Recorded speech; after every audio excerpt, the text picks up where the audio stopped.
तर्जुमान काबिल लिसान अख्तर सानी आरिफ बिल्ला शेखुल हदीस शेखुल उलमा हज़रत मौलाना शाह अब्दुल मतीन बिन हुसैन साहिब दामत बरकातुहू मेर इफ्तिताही दर्स उपलक्षे बहुत ही ज़बरदस्त इल्मी इस्लाही अज़ीम शान बयान मरकज़ुल फतावा अल इस्लामिया मीरपुर ढाका।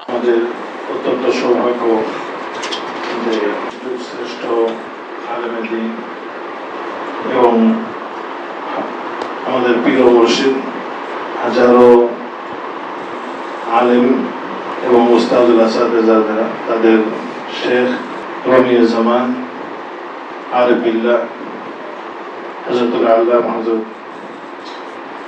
শাহ আব্দুল মতিন বিন হুসাইন সাহেব দামাত বরকাতুহু मरकज़ुल फतावा अल इस्लामिया 3 शोबा किस्म उलूमुल हदीस किस्म तखस्सुस फिल फिक़्ह वल इफ्ता এবং किस्म दावा वल इरशाদের ইফতিতাহি দর্স প্রদান করবেন এবং আমাদের এই পথ চলা পদযাত্রা আল্লাহ যেন কবুল করেন এই জন্য হযরত আল্লাহ তাআলা দোয়া করে দেবেন আমাদেরকে এবং নসিহত পেশ করবেন।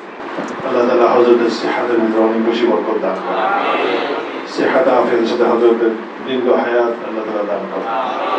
হযরত জি দামাত বরকাতুহু যে জামিয়া হাকিমুল উম্মাহ আকাবির ও আসলাফের বিশেষভাবে আকাবির সালাসা উলুমের ইশাআতের যে উলুমের ইহয়ায়ে উলুমের জন্য যে জামিয়া আল্লাহ তাআলা এই জামিয়াকে পুরো পৃথিবীর জন্য কবুল করেন এবং হযরতের যে মাশারি হযরতের দিলে যে ইচ্ছা আল্লাহ তাআলা এইভাবে এটাকে পরিপূর্ণ করে দেন।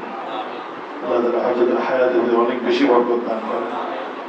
এত বেশি অসুস্থতার ভিতরে আমাদের মতো কোনো মানুষ বা সাধারণ মানুষদের হিম্মত হতো না যে কোথাও যাওয়া। অনেক বেশি মেহেরবানি আমাদের প্রতি, অনেক বেশি হযরতের মহব্বত এই অসুস্থতার ভিতরে আমাদের ভিতরে তাশরীফ এনেছেন। আল্লাহ তাআলা হযরত জি দামাত বরকাতুহুকে অনেক বেশি জাযা খায়ের দান করেন।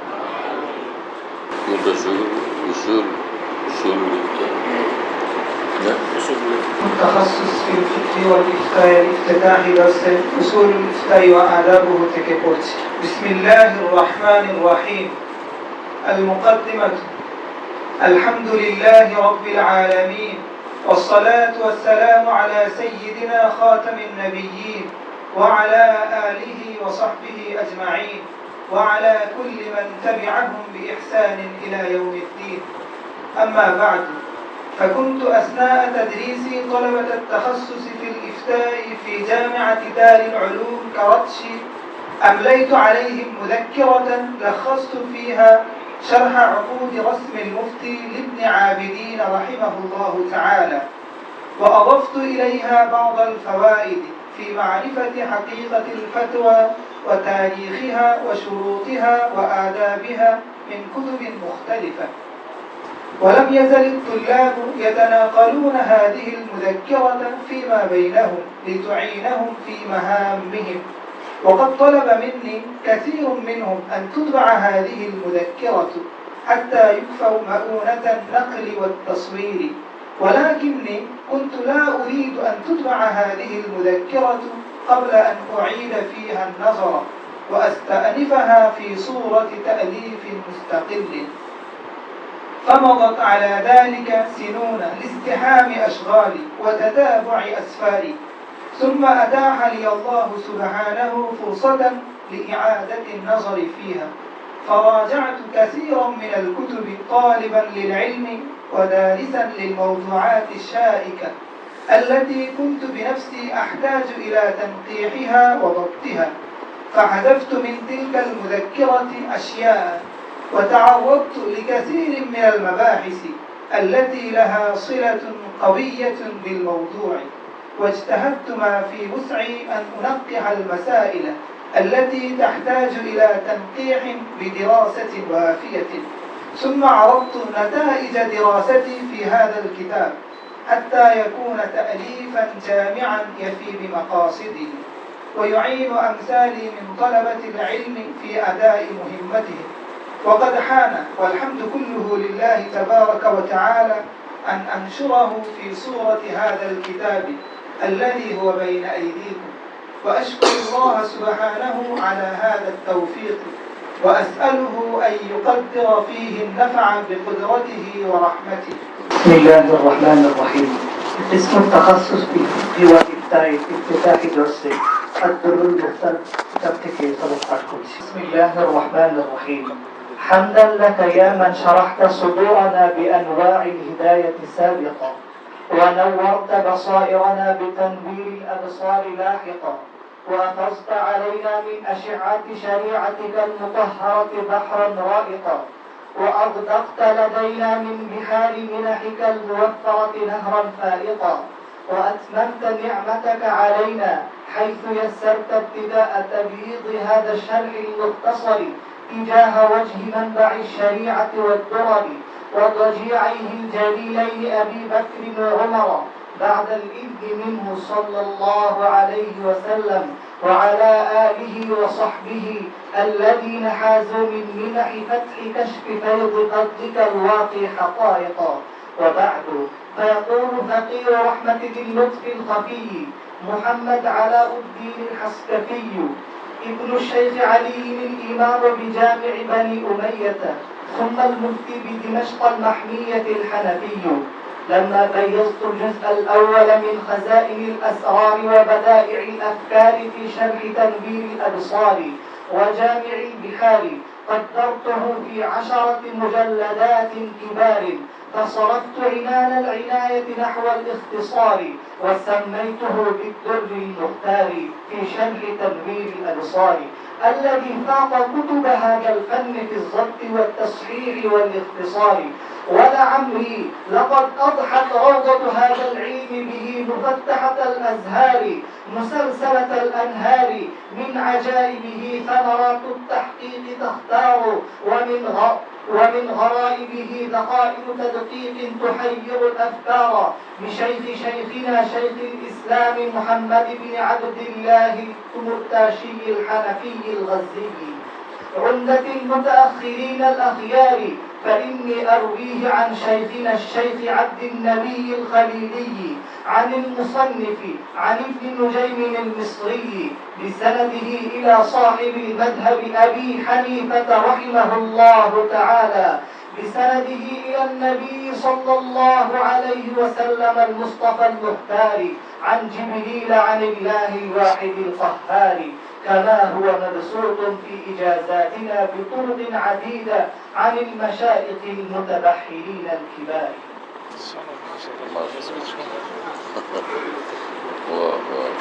কিতাব থেকে একটা পড়া হলো আর কি, খেয়াল রাখছে। اسم الدعوة والإرشاد لافتتاح درس المدخل إلى علم الدعوة كتاب থেকে সবক পাঠ করছে। بسم الله الرحمن الرحيم. المقدمة. الحمد لله رب العالمين القائل في كتابه المبين: ومن أحسن قولا ممن دعا إلى الله وعمل صالحا وقال إنني من المسلمين. والصلاة والسلام على سيدنا محمد سيد الدعاة وخاتم النبيين الذي أرسله الله داعيا إلى الله بإذنه، فقال في حقه: يا أيها النبي إنا أرسلناك شاهدا ومبشرا ونذيرا وداعيا إلى الله بإذنه وسراجا منيرا. ورضي الله عن الصحابة والتابعين الذين دعوا بدعوته واهتدوا بهديه وعمن تبعهم بإحسان إلى يوم الدين. وبعد، فقد اشتدت الحاجة اليوم إلى كتابة المداخل العلمية لمختلف العلوم الضرورية الهامة تعريفا للناس بها وتقريبا لموضوعاتها ومضامينها من الدارسين لها. وكلما كان العلم أبعد عن حياة الناس وأكثر تنوعا في موضوعاته وأحدث نشأة وتاريخا من غيره، كانت الحاجة إلى كتابة مدخل إليه أكثر وأكبر. ولما كان علم الدعوة من أحدث العلوم الشرعية نشأة وأفضل العلوم الإسلامية موضوعا كان لا بد من كتابة مدخل إليه يقربه من الدارسين له ويعرف به من يجهله. اسم التخصص في علوم الحديث الافتتاح درسه المدخل إلى علوم الحديث الشريف بقدس. بسم الله الرحمن الرحيم. بين يدي الكتاب. الحمد لله رب العالمين، وصلى الله تعالى وسلم على سيدنا ومولانا محمد عبده ورسوله خاتم الأنبياء والمرسلين وعلى آله وصحبه والتابعين لهم بإحسان إلى يوم الدين. أما بعد، فإن علم الحديث كما جاء في فاتحة مقدمة ابن الصلاح من أفضل العلوم الفاضلة وأنفع الفنون النافعة، يحبه ذكور الرجال وفحولتهم، ويعنى به محقق العلماء وكملتهم، ولا يكرهه من الناس إلا رذالتهم وسفلتهم.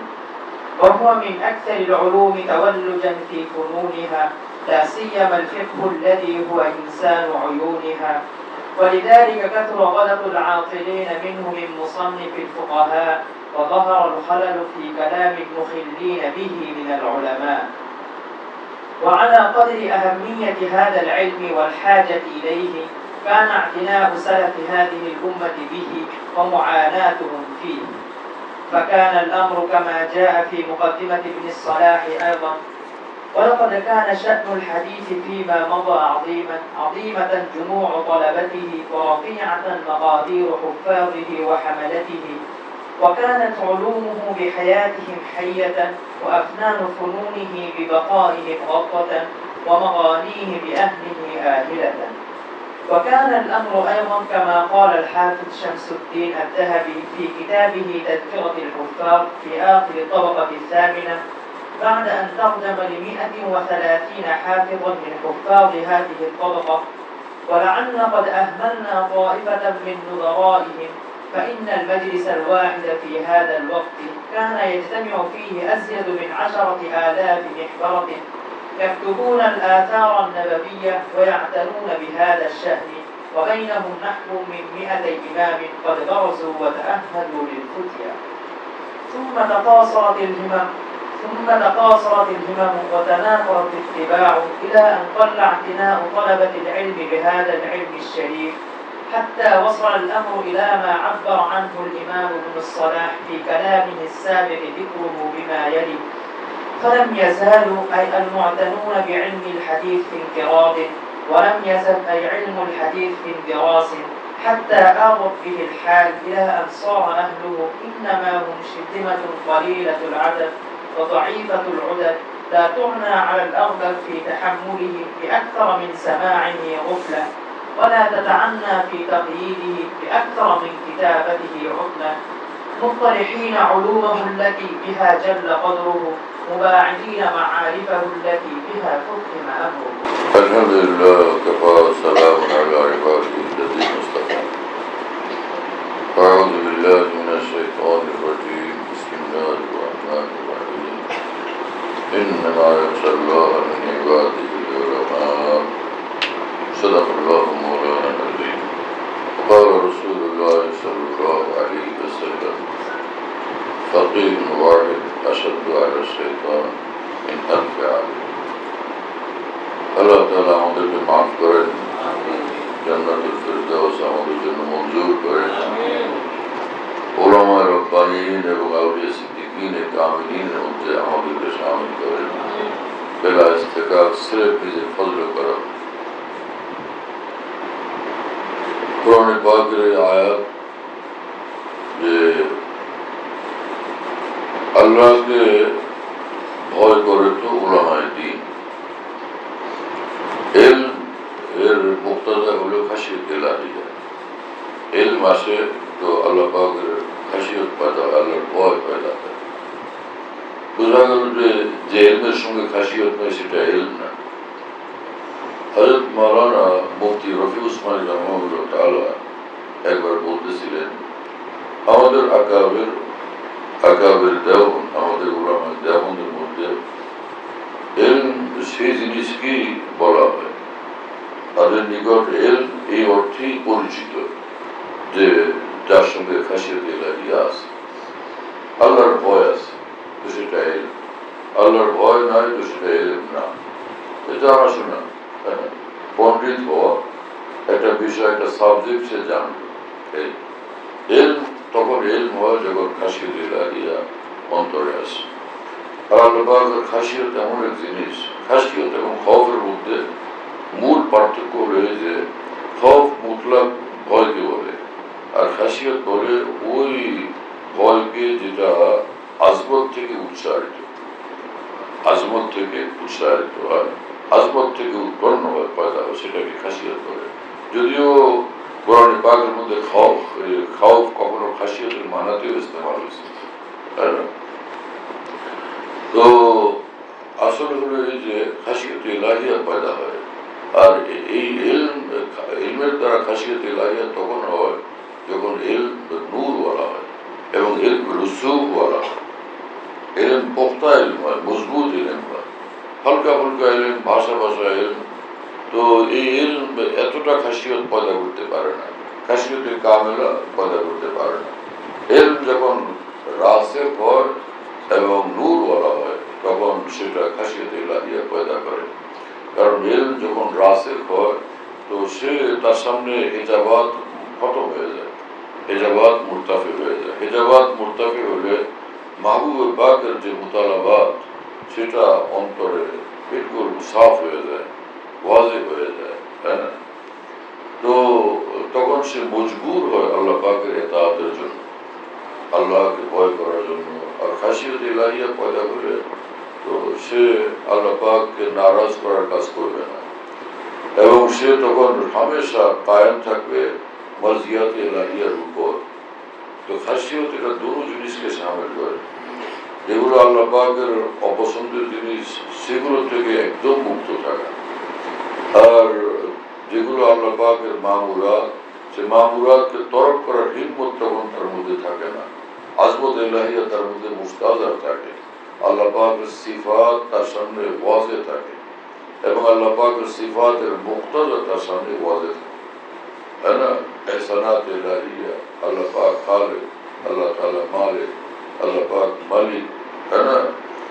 এবং আল্লাহ পাক রব, আল্লাহ পাক রহিম ও রহমান, এবং আল্লাহ পাকের সিফাতে জামাল, আল্লাহ পাকের সিফাতে জালাল ও ফখর, সবটা তার সামনে যেহেতু বিলকুলই ওয়াজে থাকে, তো तमाम সিফাত ইলাহিয়ার মুক্তাজার দিকে তার কলব মুলতাফিক থাকে। फिर इम्तिसाल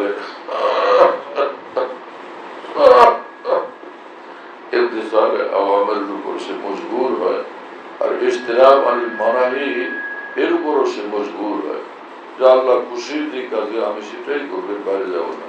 আর আল্লাহ পাক নারাজ যে কাজে সেটা তো আমি কোনোভাবেই করবো না।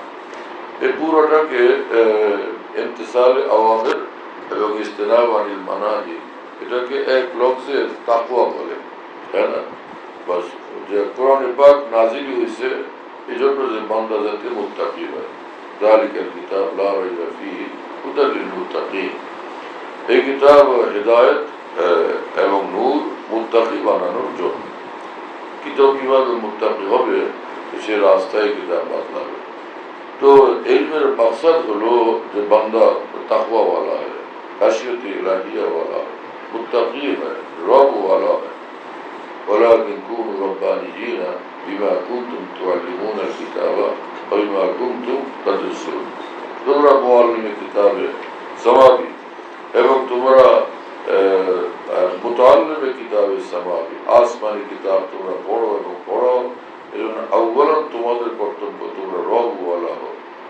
রবওয়ালা তো তখন হবে বান্দা যখন সে গায়রুল্লাহ থেকে আলোক হবে এবং নাফরমানির রাস্তা থেকে বিরত হবে।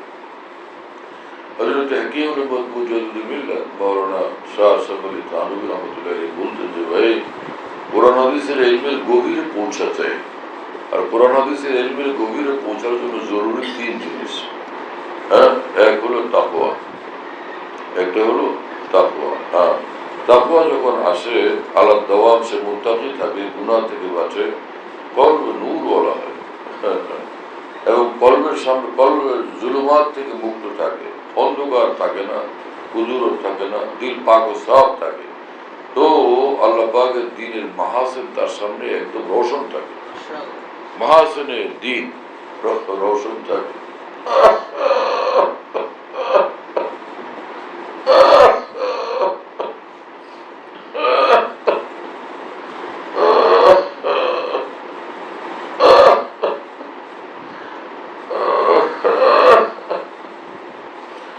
তো তখন নূর থাকার কারণে সে সব দেখতে পায় যে আল্লাহ পাকের দ্বীনের মধ্যে, ইলমের মধ্যে কি জিনিস আছে।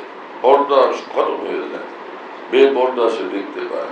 হ্যাঁ, এইভাবে এর ভিতরে তামিম এবং তাওসিফ পয়দা হয়, হ্যাঁ না, উমুম আসে এবং ওয়াসাত আসে নূরের কারণে। তো এক তো তাকওয়া তার মধ্যে থাকা জরুরি। তাকওয়া আসলে তখন নূরই নূর হয়, তাই না। যে শাকাউতু ইলা ওয়াকিন সুআ হিফজি ফাআওসানি ইলা তারকিল মাআসি ফাইন্নাল ইলমা নূরুন মিন ইলাহি ওয়া নূরুল্লাহি লা ইউতা বিআসি।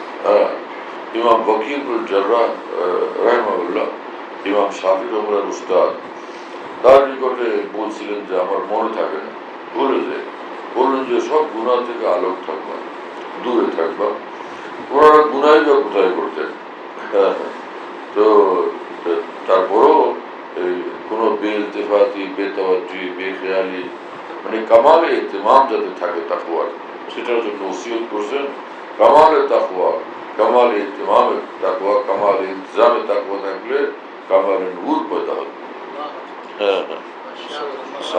যেটা কুওয়াতে হাফেজাকে বাড়াবে, ইয়াদ ইলাহিকে জিন্দা রাখবে ভিতরে। সুবহানাল্লাহ, কেসা ওসিয়ত করছেন, কিরকম ওসিয়ত করছেন। বহরহাল, তো হেজাবাত খতম হয়ে যায়, জুলুমাত খতম হয়ে যায়। তো নূরই নূর চতুর্দিকে, তার রুহের সর্বদিকে নূরই নূর সে দেখতে পায়। नूर उदर युम्न युस्र तातुफा बरसरम बरगर्दन मानिंद तो हर तरफ से नूर ही नूर देखते पाए। तो कुर्ब इलाही तार कल्ब नाजिल है, कुर्ब इलाही अल्लाह पाक कुर्ब এবং আল্লাহ পাকের নূর নাজিল হয় কলবে। এবং এতে একদিকে সে জুলুমাত থেকে মুক্ত, তার বসিরত পয়দা হয়ে যায়, তাই না। নূরের বরকতে বসিরত পয়দা হয়, নূরের বরকতে কলবের ভিতরে এক তমানিনত, এক সুরুর, এক কায়েফ পয়দা হয়ে যায়। এই তাকওয়ার নূরের বরকতে, তাকওয়া এটা মোরেসে নূর এবং মোরেসে কুরবে ইলাহি। তাকওয়ার নূর নিয়ে আসে, তাকওয়া কুরব নিয়ে আসে। এবং তাকওয়া এটা মোরেসে নূর, আর নূর মোরেসে সুরুর। নূর আসে তো কলবের মধ্যে ইতমিনান এবং সুরুর এবং তাওয়াজ্জুহ ইলাল্লাহ পয়দা হয়। নূর ইয়াস্তাকিরু ফিল কলব ওয়া বিহি ইয়াসবুতু তাওয়াজ্জুহ ইলাল কলব। কলব যখন নূর ওয়ালা হয়, কলব হামা ওয়াক্ত আল্লাহ পাকের দিকে মুতাওয়াজ্জিহ থাকে, দিল খুদ আল্লাহ পাকের সঙ্গে মশগুল থাকে। মেজাজে কলব এটা হয় যে দিল হামেশা আল্লাহ পাকের সঙ্গে মশগুল থাকে। আল্লাহ তাআলা আমাদেরকে এইরকম দৌলত নসিব করে দেন। তো তিন জিনিস বলছেন আমি বলুন, তিন জিনিস যদি তুমি পয়দা করো নিজের মধ্যে, তিন জিনিসকে ধরো, তিন জিনিসের মুতামাসসিক হও, তাহলে তোমার কোরআন সুন্নাহর ইলমের গভীরে পৌঁছার তৌফিক নসিব হবে। আর না বললে খালি তর্জমা করবে আর অমুকের ভুল ধরবে, অমুকের ভুল ধরবে। হ্যাঁ, এক মাওলানা সাহেব তিনি লিখছেন যে হাকিম উম্মত মাওলানা আসফ আলী থানভী কোরআন শরীফের তর্জমায় ভুল করছেন। যে হযরত থানভী লিখছেন হামালাতু উম্মুহু, হামালাতু उम्मुहु, तर्जुमा की क्वेश्चन है थानवी बयान कुरान है, उसकी माँ ने उसको पेट में रखा, उसकी माँ ने उसको पेट में रखा। इमाम रशद लिखছেন যে ভাই এটা তো ওই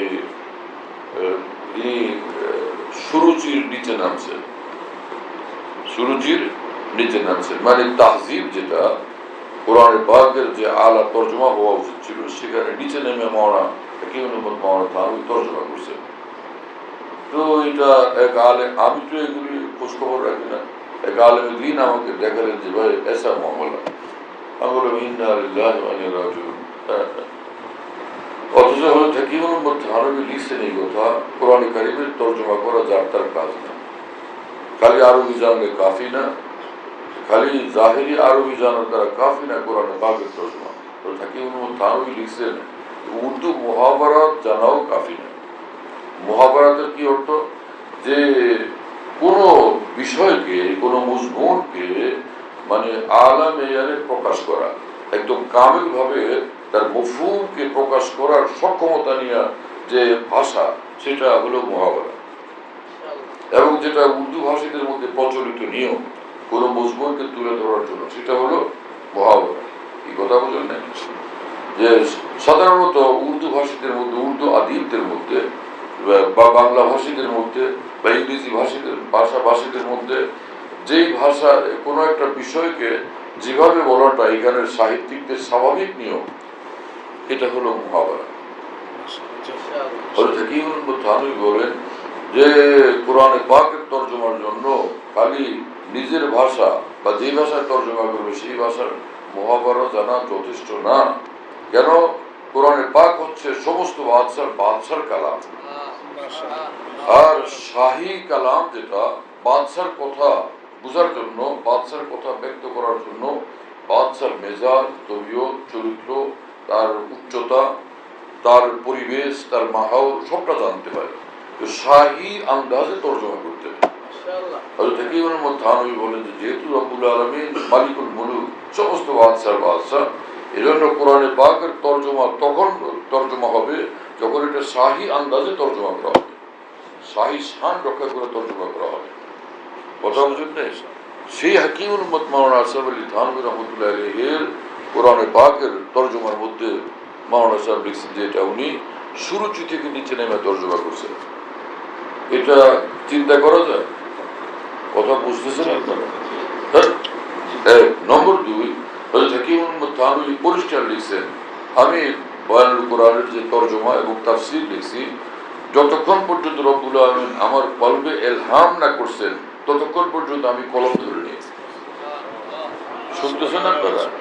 হাকিমুল উম্মত থানভী বলেন যতক্ষণ পর্যন্ত আল্লাহ পাকের তরফ থেকে আমার কলবে ইলহাম না হয়েছে এই তর্জমা সহি, এই তাবির সহি এবং এখানে তাফসীর সহি, তাই না? তো এই যতক্ষণ পর্যন্ত কলবে ইলহাম না হয়েছে মফহুম এবং মজমুন এবং সেটার তাবিরাত, ততক্ষণ পর্যন্ত আমি কলম ধরি নেই। পুরা কোরআনে পাক তাফসীর বয়ান কোরআনকে হযরত হাকিমুল উম্মত এভাবে লিখছেন।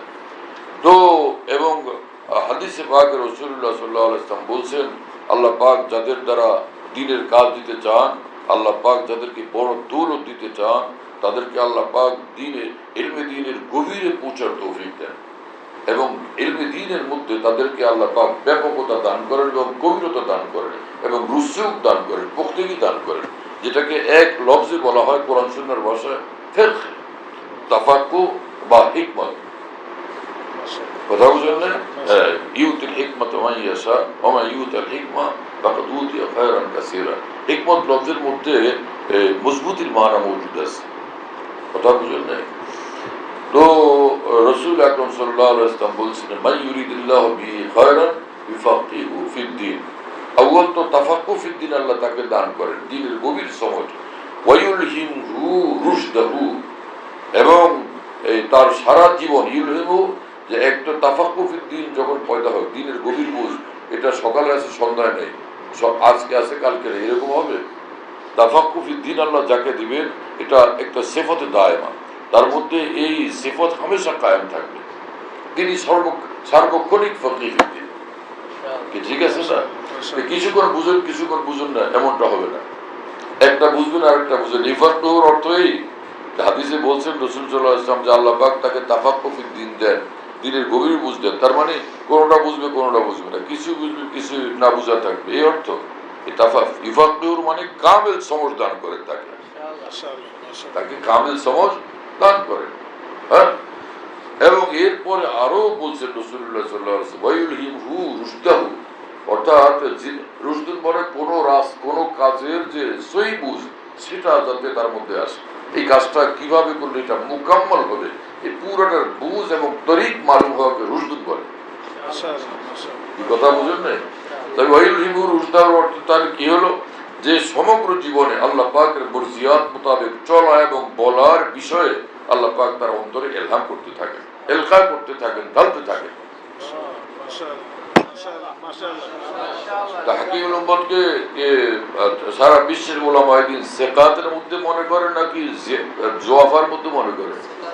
সেকাতের মধ্যে। সেকাতের একদম আদনা দরজা না, মুতাওয়াসসিত দরজা না, আলা দরজার মনে করে। তামাম উলামায়ে রাসিকিন তাকে আলা দরজার সেকা মনে করে কিনা? তিনি যখন বলছেন এই কথা, আমার তরজমায়ে কোরআন, কোরআনে কারীম এবং তাফসীরে কোরআনে কারীম, যেটা তাফসীর কোরআনে উল্লেখ করছি, যতক্ষণ পর্যন্ত ইলহাম না হয়েছে আমি দেখি নাই। তো ওয়ায়ুলহিমহু রুশদার কামিল মিসদাক ছিলেন তিনি। তো তিনি যে তরজমা করছেন সেটাকে যদি বলা হয় গলত এবং সে সুরুচির থেকে নিচে নামছে, তার মানে তার ইলহাম হচ্ছে গলত, নাউজুবিল্লাহ। আল্লাহ পাক তাকে ইলহামও করছেন গলত, ইয়া রাব্বিনা লিল্লাহ। এবং তিনি তাহলে ফকিহ ফিদ্দিন না, ইফাতু ফিদ্দিনের মিসদাক তিনি না, ওয়ায়ুলহিমহু রুশদাহুর মিসদাক তিনি না। কথা বুঝতেছেন আপনারা? কত মুশকিল মামলা।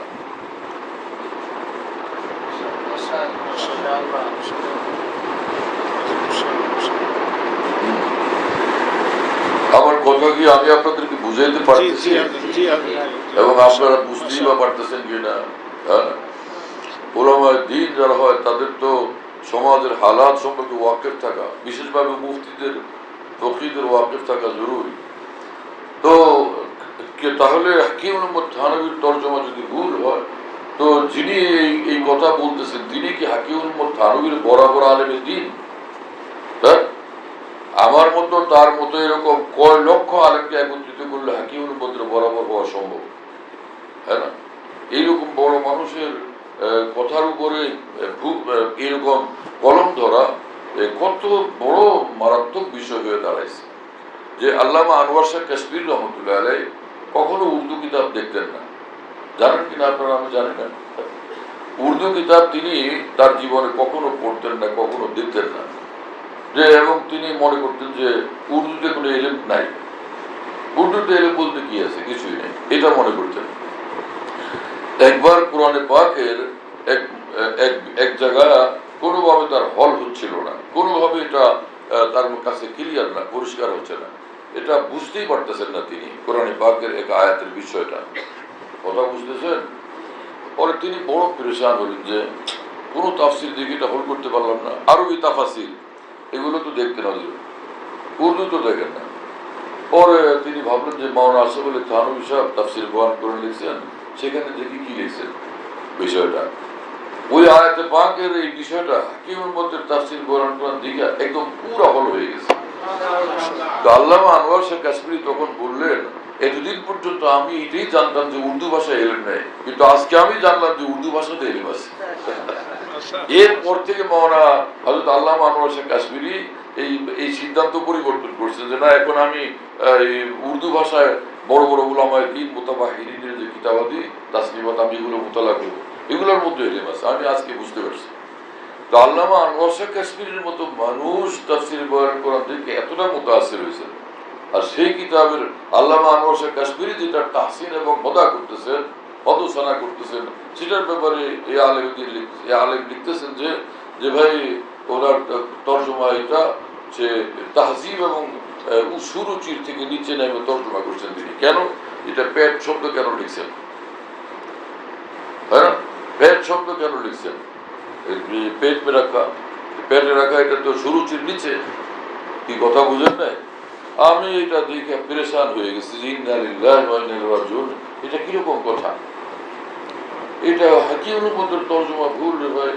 পরে আমি ভাবলাম যে অন্যান্য আকাবের দ্বীন যারা তর্জমা করছেন তাদেরটা দেখি। যেমন হযরত শাহ আব্দুল কাদের দেহলভী রহমতুল্লাহ আলাইহি, শাহ আব্দুল আজিজ দেহলভী রহমতুল্লাহ আপন ভাই এবং শাহ ওলিউল্লাহ দেহলভী রহমতুল্লাহ সাহেবজাদা, তিনি অনেক বড় আলেম, অনেক বড় মানুষ, এবং তিনি যে মুজিবুল কোরআনে পাকের যে উর্দুতে তর্জমা করছেন, আর ভারতের আকাবের দ্বীন সারা জীবন বলতে থাকছেন যে যদি কোরআনে কারীম উর্দু ভাষায় নাজিল হইতো তো নিঃসন্দেহে সেটা এই হযরত শাহ আব্দুল কাদের দেলভী রহমাতুল্লাহর উর্দু ভাষাতেই নাজিল হইতো, তার উর্দু তর্জমাতেই কোরআনে পাক নাজিল হইতো।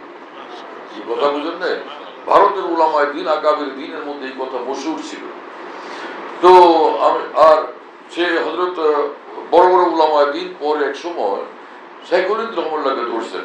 শাইখুল হিন্দকে হযরত হাকিমুল মুতাহাম্মি বলতেন যে শাইখুল হিন্দ মানে উলামাদের এই শাইখুল হিন্দ লফজের মফহুম ছিল, মাকসাদ ছিল এই যে শাইখুল হিন্দ মানে সমগ্র হিন্দের, সমগ্র ভারত উপমহাদেশের সর্বশ্রেষ্ঠ আলেম, যার হাতে আল্লামা আনোয়ার শাহ কাশ্মীরি পয়দা হয়েছেন, যার হাতে আল্লামা সাব্বির আহমদ উসমানী পয়দা হয়েছেন, যার হাতে শাইখুল ইসলাম হযরত মাদানী রহমাতুল্লাহ পয়দা হয়েছেন, এত বড় বড় মানুষরা পয়দা হয়েছেন, তিনি শাইখুল হিন্দ। তার মানে এত বড় বড় আকাবের উলামায়ে দ্বীনের থেকেও হাজারো লাখ গুণ উচ্চে যে আলেমে দ্বীন, তাকে শাইখুল হিন্দ কেন বলবেন? হযরত থানভী বলতেন শাইখুল হিন্দ নাই শাইখুল আলম। এই জমানার মধ্যে সারা বিশ্বের সবচেয়ে বড় আলেমে দ্বীন তিনি, পৃথিবীর শ্রেষ্ঠ উলামায়ে দ্বীন যার হাতে পয়দা হয়েছেন। এই কথা বুঝেন না? পরে আমি ভাবলাম যে হাকিমুল মুতাহাম্মির তরজমা ভুল যদি হয় তাহলে দেখি, ভুল মানে ওই যে তাহজিব ও শরাবতের থেকে নিচে নামছে, সুরুচির নিচে নামছে। তো আমাদের বাংলাদেশের কোনো আলেমী লিখছেন এই কথা। পরে আমি আল্লামা সাব্বির আহমদ উসমানীর খুললাম, তার ওনার যে ফাওয়ায়েদ উসমানী সেটা খুলে দেখলাম। কারণ সে ইনারা তো সব উর্দু ভাষার সবচেয়ে বড় ফসিহ বলি, সবচেয়ে বড় সাহিত্যিক উর্দু ভাষার মধ্যে। কথা বুঝেন নাই? কিছু বুঝতেছেন না? হ্যাঁ, তা আমি ভাই সে হযরত আল্লামা সাব্বির আহমদ উসমানীর ফাওয়ায়েদ উসমানী খুললাম, দেখি যে হামালাতু উম্মুহু এটার তরজমা আল্লামা সাব্বির আহমদ উসমানী লিখছেন, उसकी माँ ने उसको पेट में रखा। আল্লামা সাব্বির আহমদ উসমানীর মতো এত বড় মানুষ, যার সম্পর্কে এত বড় আলেম দ্বীন, যার সাগরেদ সারা পৃথিবীতে বড় বড় মুহাদ্দিসিন শাইখুল ইসলাম হযরত মাওলানা হুসাইন আহমদ মাদানী রহমাতুল্লাহ, তিনি আল্লামা সাব্বির আহমদ উসমানী সম্পর্কে বলছেন বেমিসাল মুহাদ্দিস, বেমিসাল মুতাকাল্লিম, বেমিসাল মুহাদ্দিস, বেমিসাল মুতাকাল্লিম, মানে এইরকম আলফাজ দ্বারা সর্বোচ্চ তারিফ করছেন। এটা হলো উদ্দেশ্য। যেমন ওই যে বিলকিসের ব্যাপারে কোরআন শরীফ আছে উতিয়াত কুল্লা শাই, উতিয়াত কুল্লা শাই মানে কি? পৃথিবীতে যা যা সব কি তার কাছে ছিল।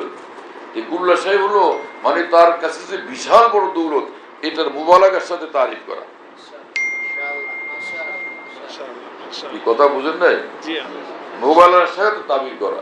এর অর্থ এই না যে আমাদের বাংলাদেশের যে হাড়ি বাতিল ছিল মাটি দিয়ে যেগুলো বানায় সেগুলো বিলকিসের কাছে ছিল, এবং তামাম যত দরিয়ার পাড়ে ঝিনুক টিনুক পাওয়া যায় সেগুলো তার কাছে ছিল, এবং যত জঙ্গলের শুয়োর বান্দর সেগুলো তার কাছে ছিল। এটা থোড়াই মুরাদ এখানে। উতিয়াত কুল্লা শাই মানে যে মানে তার কাছে বেশুমার জিনিস ছিল, যেগুলো মানুষের কাছে থাকলে কোনো মানুষের সুনাম হয়, সুখ্যাতি হয়, মর্যাদা বাড়ে, এবং তা সে কারো মোহতাজ থাকে না। এটা হলো মাকসাদ। তো কুল্লা শাই মানে তো সব না। কি কথা বুঝেন নাই? তো ওখানে মুবালাগার জন্য বলা হয়েছে, এখানে সে একই মুআমালা। তো যাই হোক, তো হযরত উসমানী এত বড় মানুষ, হ্যাঁ, তো যার সম্পর্কে বলো শাইখুল ইসলাম আর হযরত মাদানী বলছেন যে বেমিসাল আলেম, বেমিসাল মুহাদ্দিস। হযরত মাদানী তো কত বড় মুহাদ্দিস, সুবহানাল্লাহ বিহামদিহি, হ্যাঁ না? সারা পৃথিবীব্যাপী যার হাতে বড় বড় মুহাদ্দিসিন পয়দা হয়েছে। বারহাল, তো হযরত আল্লামা সাব্বির আহমদ উসমানীর কিতাবে দেখলাম ওখানেও লেখা ফাওয়ায়েদে আর কি उसकी माँ ने उसको पेट में रखा, পেট ওখানেও আছে। কি কথা বুঝেন নাই? আমি ভাবলাম যে ভাই কি করা যায়। আমি চিন্তা করলাম যে ভারতে উর্দু ভাষার সর্বশ্রেষ্ঠ আদিব যারা ছিলেন, নাম জানেন তাদের? সর্বশ্রেষ্ঠ আদিব একজন মাওলানা আবুল কালাম আজাদ রহমতুল্লাহ আলাইহি, এই উর্দু ভাষার শ্রেষ্ঠ আদিব। দ্বীনি লাইনে যারা বড় আদিব, এক আল্লামা সাইয়্যিদ সুলাইমান নদভী রহমতুল্লাহ আলাইহি, মাওলানা আব্দুল মাজিদ দরিয়াবাদী রহমতুল্লাহ আলাইহি, হযরত মাওলানা আব্দুল বারী নদভী রহমতুল্লাহ আলাইহি। ভারতের মানে সর্বশ্রেষ্ঠ আদিব তারা। উর্দু ভাষা যখন সমগ্র ভারতে প্রতিযোগিতা হইতো, সবসময় আমাদের এই উলামায়ে দ্বীনরা একদম সকলের ঊর্ধ্বে তাদের নাম থাকতো। কখনো আমাদের উলামাদের সঙ্গে উর্দু সাহিত্য আর কেউ পারেনি। ইংরেজি লাইনের কেউ উর্দুতে তাদের সঙ্গে মোকাবেলা করা কোশ্চেন কালেও উঠতে পারেনি। তো তাদের মধ্যে একজন হলেন মাওলানা আব্দুল মাজিদ দরিয়াবাদী। মাওলানা আব্দুল মাজিদ দরিয়াবাদীর তাফসির মাজিদি আছে না, আর ওইটা দেখলাম এই এত বড় আদিম উনিও লিখছেন উসকি মা নে উসকো পেট মে রাখা। শুনতেছেন আপনারা? এখন আমি কি করি? কিন্তু মাওলানা আব্দুল মাজিদ দরিয়াবাদী তার সাইকুলিন না, সাইকুলিন তো সাইকুলিন, এই কথা বুঝুন নাই। পরে ভাবলাম যে সাইকুলিনকে ওলামায়ে দ্বীন ধরছিলেন যে হযরত কোরআনে পাকের একটা তরজমা আপনি লেখেন। তিনি বলছেন না, হযরত শাহ আব্দুল কাদের রহমাতুল্লাহর তরজমার পর কোনো তরজমার দরকার নেই, কোনো তরজমার দরকার নেই। এইরকম তরজমা উর্দু ভাষায় কোরআন নাজিল হলে আমাদের ধারণা যে এই ভাষাতেই নাজিল হতো, এই ভাষাতেই নাজিল হতো, এটার পরে তরজমার দরকার নেই। কিন্তু উলামায়ে দ্বীন ছাড়েন না, গিয়ে উলামারা, বড় বড় উলামারা হযরতকে ধরেন যে হযরত লেখেন আপনি এটা তরজমা। পরে হযরত বললেন যে আচ্ছা তোমরা যখন বলো তো আমি এক কাজ করি, যে হযরত শাহ আব্দুল কাদের রহমাতুল্লাহ যে জমানায় তরজমা লিখছেন তখন যে উর্দুর প্রচলন ছিল, জমানার পরিবর্তনে শব্দের পরিবর্তন হয়। ওই সময় কিছু আলফাজ এরকম ইস্তেমাল হইতো, সেগুলো তখন সহজ বুদ্ধ ছিল, সাহুল ফাহাম ছিল। কিন্তু এখন সময়ের পরিবর্তনে, জমানার পরিবর্তনে এখন ওখানে কিছু কিছু আলফাজ এরকম আছে যেগুলো এখন মুশকিলুল ফাহাম, হ্যাঁ না, এখন সেটা এতটা সহজ বুদ্ধ থাকে নাই। তো ওই মুশকিল শব্দগুলো, কঠিন কঠিন শব্দগুলোকে আমি বর্তমান সময়ে যেরকম সহজ ভাষায় ওই কথাগুলো বলা হয় ওগুলোর জন্য সে আলফাজ ও কালিমাত আমি নিয়ে আসবো, কিন্তু মূল তর্জমা সেটাই থাকবে। এই কথা বুঝুন না? আকাবিরের প্রতি তাদের শ্রদ্ধাবোধ কি পরিমাণ ছিল চিন্তা করতে পারেন? আরে মিয়া, আল্লাহর কসম, ইলম তখন ইলম হয় যখন আকাবিরের আদব নসিব হয়, আকাবিরের আজমত তার মধ্যে থাকে। আপনারা শুনতেছেন, বুঝতেছেন কিনা আমি জানি না। হ্যাঁ, খালি ইলম পড়লে হবে না, এ সকল জিনিস জানতে এবং বুঝতে হবে। আপনি আমি কি হুজ্জতুল ইসলাম মাওলানা কাসিম নানুর দিক থেকে বড় হয়ে গেছি? এত বড় আদিব, এত বড় আলেম হয়ে গেছেন কেউ? কে তিনি? সে কোন মানুষ? সে যে মাওলানা কাসিম নানুর দিকে বড় হয়ে গেছেন। হাজী ইমদাদুল্লাহ মুহাজির মক্কি রহমতুল্লাহ আলাইহি, তিনি তো কোনো এরকম জাহেরি ইলমের দিক থেকে তিনি কোনো শাইখুল হাদিস ছিলেন? কোন দারুল তার প্রধান মুফতি ছিলেন? কথা বলেন না কেন আপনারা? ছিলেন তো না। কিন্তু সেই হাজী ইমদাদুল্লাহ মুহাজির মক্কি রহমতুল্লাহ আলাইহি সম্পর্কে মাওলানা রশিদ আহমদ গঙ্গুই রহমতুল্লাহ আলাইহির মতো এত বড় ফকিহ তিনি বলতেন, এত বড় মুহাদ্দিস, এত বড় আরেফ তিনি বলতেন, এত বড় কুতুব তিনি বলতেন, কুতুবুর ইরশাদ তিনি বলতেন যে হাজী সাহেব যদিও এই জমানায় আসছেন কিন্তু তিনি আসলাব ও আকাবের জমানার মানুষ। এইরকম এত ঊর্ধ্বে তার ঈমান, এত ঊর্ধ্বে তার ইত্তেবায়ে শরীয়ত, ইত্তেবায়ে সুন্নাত এর জিন্দেগি, এবং এত ঊর্ধ্বে তার ফাহমে দ্বীন, এবং এত গভীর তার ইলমে দ্বীন। মাওলানা গঙ্গুই রহমাতুল্লাহ এই কথা বলছেন। কথা শুনতেছেন প্রিয় বন্ধুরা? তো মাওলানা কাসিম নানুতুল্লাহ মনে করতেন মাওলানা গঙ্গুই পৃথিবীতে তখন সবচেয়ে বড়, আর মাওলানা রশিদ আহমদ গঙ্গুই রহমাতুল্লাহ হামেশা মনে করতেন যে পৃথিবীতে বর্তমানে মাওলানা কাসিম নানুতুল্লাহ সবচেয়ে বড়। ইনি ওনাকে মনে করতেন, উনি ওনাকে মনে করতেন। কি শান ছিল আমাদের আকাবির দিনে। একবার হযরত মাওলানা কাসিম নানুতুল্লাহ বললেন, আপনার যে ফিকহ, আপনার যে তাফাক্কুহ ফিদ্দীন, এটা দেখে আমার ভীষণ রস হয়, আমার ঈর্ষা লাগে যে আপনারা আল্লাহ কি দিয়েছেন। হযরত মাওলানা রশিদ আহমদ গঙ্গুই রহমতুল্লাহ আলাইহি বললেন যে ভাই, কয়েকটা মসলা মাসাইল একটু জানি আমি, অল্প কয়েকটা মসলা মাসাইল মুখস্থ হয়েছে, তা আপনার ঈর্ষা লাগতে শুরু করছে, হ্যাঁ না? আর আপনার ইলমটা এই পরিমাণ যে আমি আপনার ইলমের উচ্চতা, সেদিকে আমি যদি তাকায় দেখি আমার মাথার টুপি পিছনে পড়ে যাবে, কিন্তু আপনার ইলমের শেষ সীমা আমি দেখতে পারবো না, তখন আমি ধরতে পারবো না। এত ইলম আল্লাহ আপনার দিয়েছেন, কিন্তু ভাইরে আমার তো কোনোদিন ঈর্ষা লাগে না, কারণ আমি বুঝি ওই পর্যন্ত আমি পৌঁছতেই পারবো না। ঈর্ষা তো মানুষ তখন করে যখন এটা পাওয়ার একটা আশাও থাকে। এইটা আপনারটা তো আমি ওই পর্যন্ত, আপনার পর্যন্ত আমি পৌঁছতেই পারবো না, এজন্য আমি কোনোদিন ঈর্ষাই করি না। দুজন তাহলে কত বড় ছিলেন!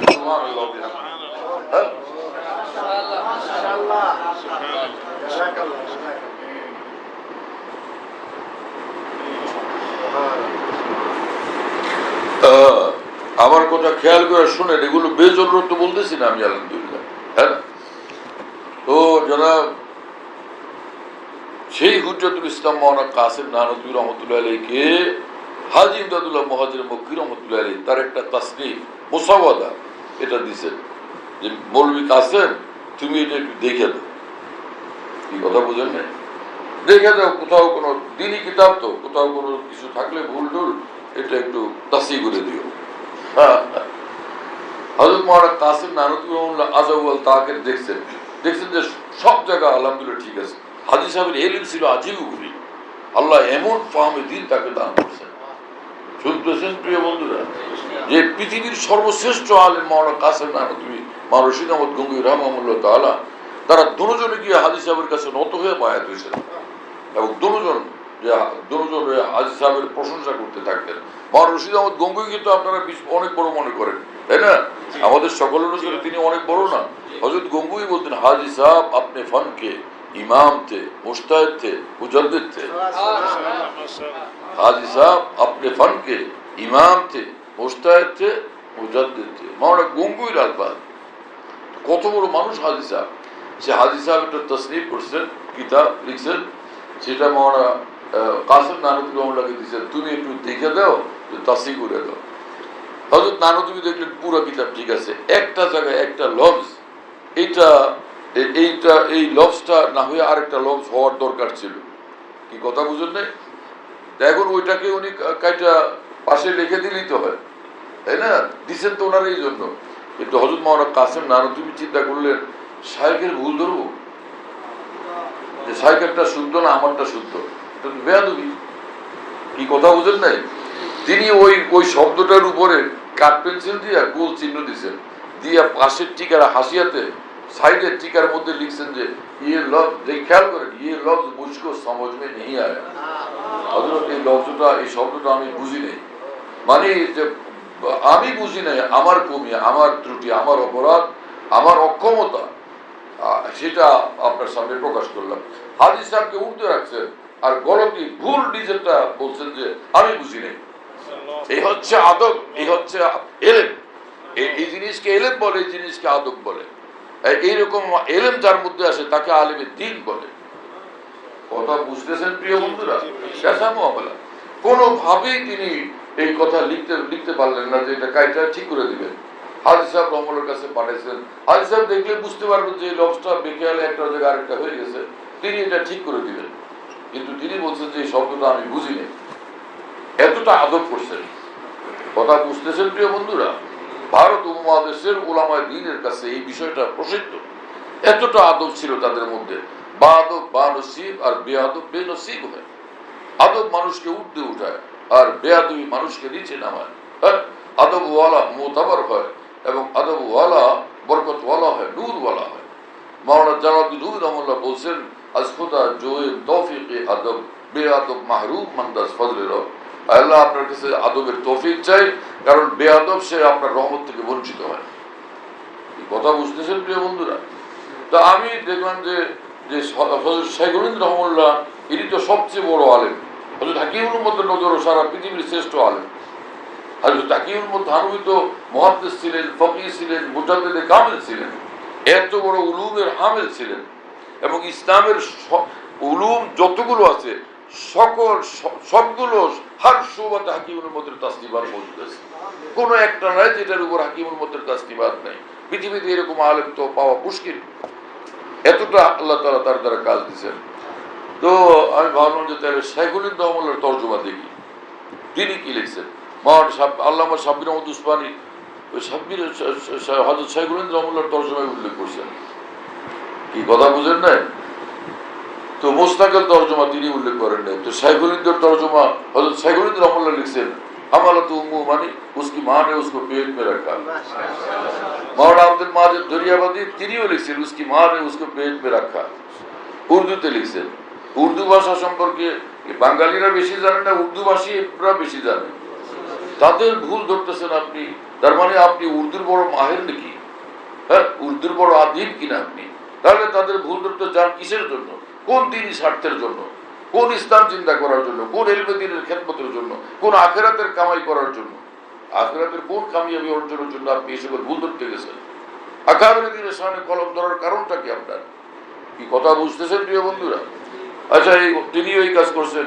এরপরে আর থাকলেন কে? হ্যাঁ, শাহ আব্দুল কাদের রহমতুল্লাহ আলাইহি। যে তার যার তর্জমা ভারত উপমহাদেশ সকলের শীর্ষে। তো আমি সেই হযরত শাহ আব্দুল কাদের রহমাতুল্লাহর মুজিবুল কোরআন দেখলাম, ওটাতে কি তর্জমা, ওখানেও লেখা হামালাতু উম্মুহু, আর उसकी मां ने उसको पेट में रखा, उसकी मां ने उसको पेट में रखा। তো যিনি এখানে এই সমালোচনা করতেছেন তিনি এই সব উলামায়ে দ্বীন আকাবের দ্বীনের থেকে বেশি বুঝছেন কোরআনে পাক। ইনি তার চেয়ে বেশি উর্দের তাবিরাত জানেন। এইরকম ভাবে কিভাবে কথা বলতে পারেন? কথা বুঝতেছেন আপনারা? এরপরে জনাব সে আরেক আয়াতে পাক, হ্যাঁ, ওয়াসাইনাল ইনসানা কি সে বিওয়ালিদাইহি, ওয়াসাইনাল ইনসানা বিওয়ালিদাইহি হামালাতু উম্মুহু ওয়ানান। এই আয়াতে পাকেরই ওয়াসাইনা আছেন এখানে, ওয়াসাইনাল ইনসানা বিওয়ালিদাইহি, হ্যাঁ না? তো এখানে ওয়াসাইনা হযরত থানভী তরজমা লিখছেন যে और हमने इंसान को हुक्म किया, हमने इंसान को हुक्म किया। এই আলেম তিনি লিখতেছেন যে এখানে এই ওয়াসাইনা হুকুম কিয়া শব্দ কেন লিখছেন ওনারা? কারণ ওয়াসা আমারার মধ্যে যা মানা, কিন্তু লোগাতের একেবারে ওয়াসাইনার মধ্যে তাকিদ মৌজুদ আছে। এখানে শুধু হুকুম না, যে তাকিদে হুকুম কিয়া, ঠিক আছে না ওনার কথা? ওয়াসাইনার ভিতরে তো ওসিয়তের মধ্যে তো তাকিদ মৌজুদ থাকে, কুওয়াত মৌজুদ থাকে। লেহাজা তর্জমা করা দরকার ছিল ওয়াসাইনা মানে তাকিদে হুকুম করছি, আমি তাকিদে হুকুম করছি এটা।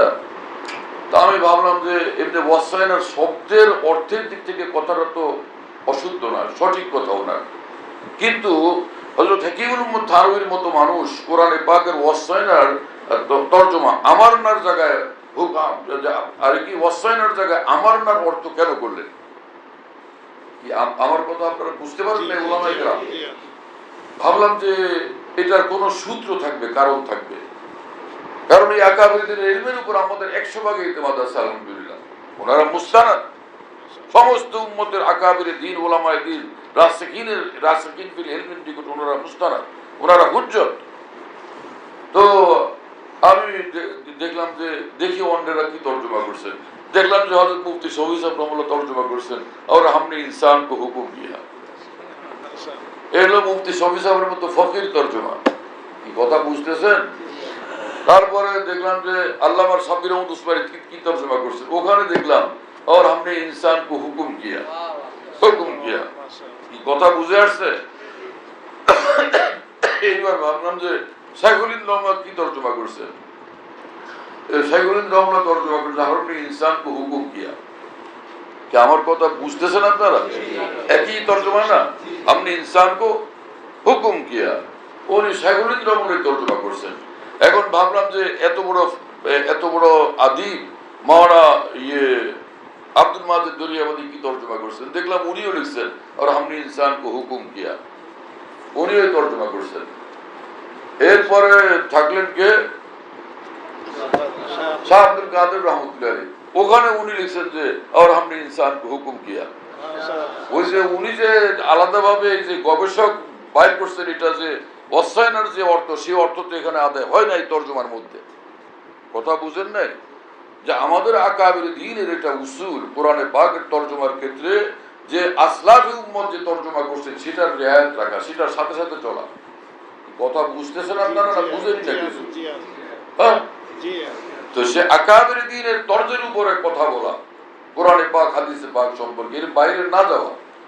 এবং শুনেন মনে পড়ছে এই মুহূর্তে আমার এক কথা আজীব, আলহামদুলিল্লাহ ফায়দা হবে উলামায়ে দ্বীনের জন্য। সে শেখুল হাদিস মাওলানা জাকারিয়া সাহেব রহমাতুল্লাহ আলাইহির এক খলিফা ছিলেন করাচিতে, পাকিস্তানের খলিফা ছিলেন এবং বড় আলেম ছিলেন। তিনি কে জানেন? মুফতি মাহমুদ সাহেব রহমাতুল্লাহ আলাইহি। মুফতি আরে কি পাকিস্তানের মুফতি মাহমুদ রহমাতুল্লাহ আলাইহি, যার ছেলে হলেন মাওলানা ফজলুর রহমান সাহেব রহমাতুল্লাহ আলাইহি দামাত বারাকাতু। পাকিস্তানের বর্তমান যে মাওলানা ফজলুর রহমান সিয়াসি আলেম মশহুর, আপনারা জানেন না? জানেন না? জানেন না? এই মাওলানা ফজলুর রহমান সাহেব বয়ান করছেন এই ঘটনা। বলেন যে শাইখুল হাদিস মাওলানা জাকারিয়া রহমতুল্লাহ আলাইহির কাছে আমার আব্বা গেছেন। আমার আব্বা শাইখুল হাদিস রহমুল্লাহর খাস ছাত্র এবং অনেক বেশি প্রিয়। তো আমি আব্বার সঙ্গে ছিলাম ভারতে। আমি তখন সে শাইখুল হাদিস সাহেবের মজলিসে বসা অবস্থায় আমার আব্বার কানে কানে বললাম যে আব্বা, যে হযরত শাইখুল হাদিসের হাদিসের ইজাজতটা আমার জন্য লয়ে দেন, হাদিসের ইজাজত আপনি বলে নিয়ে দেন। হযরত মাওলানা ফজলুল আহমদ সাহেব বলেন যে আমার বাবা শাইখুল হাদিস রহমুল্লাহকে এত ভয় করতেন যে ওনার হিম্মত হয়নি ডাইরেক্ট বলতে। পাশে শাইখুল হাদিস রহমুল্লাহর আরেকজন সাহেবের দোকানে উপস্থিত ছিলেন, তাকে কানে কানে বললেন যে ফজলুর রহমান হযরত শাইখুল হাদিসের ইজাজত চান, ইজাজতে হাদিস। ভাই আমি পারবো না, তুমি একটু শুনতেছেন প্রিয় বন্ধুরা? আকাবির দিনের আদব আজমত কি এই সকল মানুষের মধ্যে। আচ্ছা, পর ওই আলেম হযরত শাইখুল হাদিসকে বলছেন যে ভাই হযরত এই যে মাওলানা মুফতি মাহমুদ সাহেবের ছেলে ফজলুর রহমান, হযরত তারে আপনি হাদিসের ইজাজত দিয়ে দেন, ও আগ্রহ করতেছে। তুই তো আলেম তো ভালো। হযরত শাইখুল হাদিস মাওলানা জাকারিয়া সাহেব রহমাতুল্লাহ বললেন তখন যে আমি ইজাজত দিতে পারি এক শর্তে। হ্যাঁ, সেই শর্ত হলো এই যে হাদিসে পাকের তর্জমা এবং ব্যাখ্যা যখন করবে, আকাবির দ্বীনের সরা আকাবির দ্বীনের তর্জমার ব্যাখ্যার বাইরে এক লফজ বলতে পারবা না। এটা যদি তুমি ওয়াদা করো, অঙ্গীকার করো, এটার উপর থাকবা, তাহলে আমি তোমাকে এই ইজাজত দিব, তাহলে ইজাজত দিব না। এই মাওলানা ফজলুর রহমান সাহেব গর্ব করে শাইখুল হাদিসের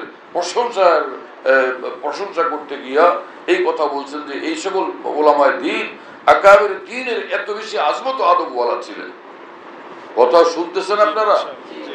আর সেই শাইখুল হাদিস রহমুল্লাহর মতো এত বড় মানুষ যাকে নিয়ে গর্ব করতেন হযরত মাওলানা খলিল আহমদ সাহারানপুরি রহমতুল্লাহ আলাইহি, সেই শাইখুল হাদিস রহমুল্লাহ এই কথা বলতেছেন যে আকাবির দ্বীনের তর্জমা এবং তাদের তাশরীহের বাইরে এক লফজ বলতে পারবা না।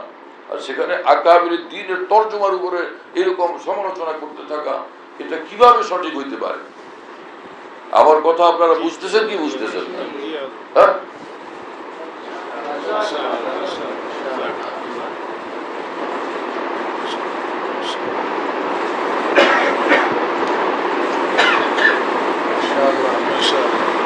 এরপরে জনাব যে সবগুলো উর্দু তাফসীর তর্জমা যখন আমার যে কটা দেখার দরকার ছিল দেখা হয়ে গেল, তখন আমি ভাবলাম যে আরবি তাফসীরের মধ্যে যে মুফাসসিরিন আছেন মশহুর, তারা ওয়াসাইন আল ইনসানের তর্জমা কি লিখছেন সেটা দেখি, আসল দেখি যে সেখানে কি কথা বুঝুন না, ইনারা কেন লিখতেছেন যে হামনে ইনসানকে হুকুম কিয়া। ওসিয়ত লফজের যে ওয়াসাইনার যে তাকিদি মানাটুকু, মফহুমটুকু ওনারা তর্জমার মধ্যে উল্লেখ কেন করতেছেন না? কথা পরিষ্কার হলো? এরপরে আমি দেখতে শুরু করলাম যে ইবনে কাসিরে কি লিখছে, তাফসিরে মাজারিতে কি লিখছে, যা তাফসিরে জালালাইনে কি লিখছে, সবগুলো একটা একটা করে উল্টে খুলে দেখতে শুরু করলাম। দেখি যে হার তাফসিরের মধ্যে লিখছে ওয়াসাইন আল ইনসান আমার না, আমার না, ওয়াসাইন আল ইনসান আমার না। প্রত্যেক তাফসিরে আমার না, আমার না, আমার না, আমার না। এর বাইরে কোন তাফসিরে এক লফজ নাই। কি কথা বুঝতেছেন? এরপরে এটা তো গেল, তাহলে হাকিমুল থানভীর তর্জমা কি ভুল হলো? এটা কি সে তাকিদি মানা কেন লিখলেন না? এটা ভুল করছেন তিনি, তর্জমা বুঝেনি না, এই অর্থ হলো না? হ্যাঁ, অথবা তর্জমা বুঝে থাকলে এই লফজ ছেড়ে দিয়েছেন তিনি, কেন ছাড়লেন? এটা ঠিক হয়নি। তো যেই লোক এইভাবে হাকিমুল উম্মতের তর্জমার সমালোচনা করতেছেন, এটা ঠিক করতেছেন না বেঠিক করতেছেন? যদি মাওলানা থানভীর তর্জমা ভুল হয়, এই সব আকাবের দিনের তর্জমা ভুল, এবং আরবি তাফসীর যতগুলো আছে সবগুলো ভুল, কোন এক তাফসীরও সহি না। হ্যাঁ, এরপরে আমি দেখলাম যে কোরআনে পাকের যেখানে যেখানে ওয়াসা লফজ আছে, হ্যাঁ, আওসা ওয়াসা, এই যে ওয়াসা বিহা ইব্রাহিম, কি কথা বুঝেন নাই? তো সেখানে দেখলাম যে কয়েক জায়গাতে ওয়াসা লফজ আছে, সব জায়গাতে আমারা, সব জায়গাতেই তর্জমা কি और इसका हुकुम किया ওসিয়ত লফজের তর্জমা ওখানে নাই এর অর্থ কি দাঁড়ালো তাহলে যে আল্লাহ পাকের মাকসাদ হলো এখানে আমর করা আর আল্লাহ পাক হুকুম যে হুকুম করে যে হুকুম তো ওয়াজিব সেই হুকুমের আমরের মুক্তাদা তো উজুব হবে তো সেটা তো এমনি মুহতাম বিশ্বান এটার এমনি এতটা ওজন আছে যে ওয়াসার এই লোগাতের যে তাকিদি মানা এটা বয়ান করার দরকার থাকে নাই বহরহাল তো আকাবের দিন যেভাবে তর্জমা করে আসছেন আমার না আমরা সেটাই ওনারা পরবর্তী উর্দুভাষী যে আকাবের দিন তারা সে ওইটারই রেয়াত করতে থাকছেন ওটার বাইরে যেতে চান নাই এই কথা বুঝতেছেন প্রিয় বন্ধুরা তাহলে এই মানুষ যে আলেমে দিন আমাদের দেশের তিনি যে এইভাবে এই আকাবের দিন আসলাফে উম্মত আকাবের দিনের উপরে কথা বললেন এটা কি সঠিক হলো না ব্যাটিক হলো এইরকম মানুষ যিনি আকাবের দিনের আজমত আদবের খেয়াল রাখেন না তো তার কিতাবাদি পড়ার দ্বারা ফায়দা হবে না নোকসান হবে কি অবস্থা কি বলতে চাচ্ছেন উনি আল্লাহ পাক বেহতর জানেন কি হলো আজকে মানুষদের আপনারা শুনেন আরেক কথা আমার মনে পড়ছে এই মুহূর্তে এগুলিকে আমি আজকে এগুলো বলার জন্য এখানে থোড়াই আসছি আমি তো আসছি আমি মনে করছি যে এত রাত হয়ে গেছে ঘড়ি দেখলাম তো মনে করলাম যে তাহলে যে মুফতি সাহেবরে বললাম যে দোয়া করে দিই তো হঠাৎ দিলের মধ্যে খেয়াল আসলো যে এই খালি এক আয়াত ইন্নামা একশাল্লাহ আর ফাকিউল ওয়াহিদ দুই আয়াত ও হাদিসের এই দুই টুকরা একটু তর্জমা করে দিই বস দোয়া করে দিই কিন্তু আল্লাহ পাকের করম যে মধ্যখানে কিছু কথা আলহামদুলিল্লাহ জেনের দিলের মধ্যে আসছে সেটা আপনাদের সঙ্গে তাকরার করতেছে যদি ফায়দা হয় তো দোয়া করবেন আর যদি মনে করেন যে কোনো জায়গায় ভুল হয়েছে কোরআন হাদিসের দলিল আকাবের রেফারেন্স আমার ভুল ধরাই দিবেন আপনাদের হক আছে ওলামায়ে দ্বীনের এই কথা বুঝেন না হ্যাঁ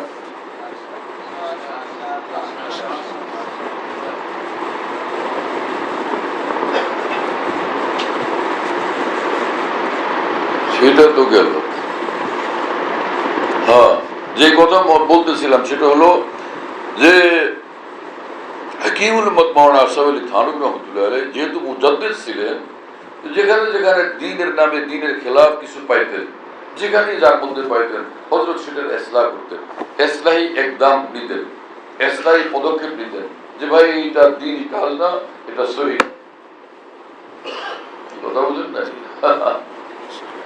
যেমন একটা ঘটনা আজীব ঘটনা এটা আবার এখন নতুন মনে করলো হ্যাঁ সেটা হলো এই যে এক জায়গায় ভারতের বড় বড় আকাবের দাওয়াত ছিল অনেক বড় বড় উলামায়ে দ্বীনের দাওয়াত ছিল বড় বড় বুজুর্গারের হাকিমুল উম্মত থানভী যাদের সামনে চুপচাপ বসে থাকেন বুঝলেন না এইরকম বড় বড় উলামাদের দাওয়াত ছিল বড় বড় বুজুর্গারের দাওয়াত ছিল এক জায়গাতে তো এইরকম বড় মানুষদের দাওয়াতের কথা শুই না মারা থানভী প্রথম ওখানে যাইতে চান নাই পরে এত বেশি বড় মানুষদের দাওয়াত শুই না পরে হযরত থানভী ওই গ্রামে গেছেন দাওয়াতের দিন গিয়ে পরে আবার ওখানে আসে বলছেন ওই দাওয়াতে আর শরীর করে নাই একদম সোজা থানা ভবন নিজের বাড়িতে চলে গেছে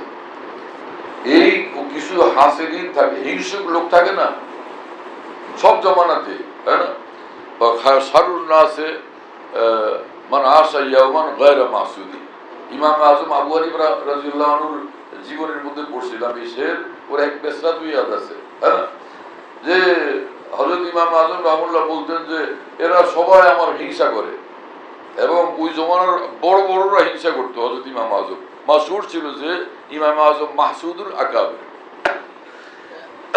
মশহুর ছিল কথা যে ইমাম আজম রাদিয়াল্লাহু আনহু মাহসুদুল আকাবের বড়রা হিংসা করতো ইমাম আজমকে তো হযরত ইমাম আজম বলছেন যে তারা তো আমার হিংসা করে যে সারুন নাস মান আশা ইয়াওমান গায়রা মাসুদি নিকৃষ্ট মানুষ সে লোক যে একদিন এই দুনিয়াতে এইভাবে কাটাইলো যে কেউ তার হিংসুক নেই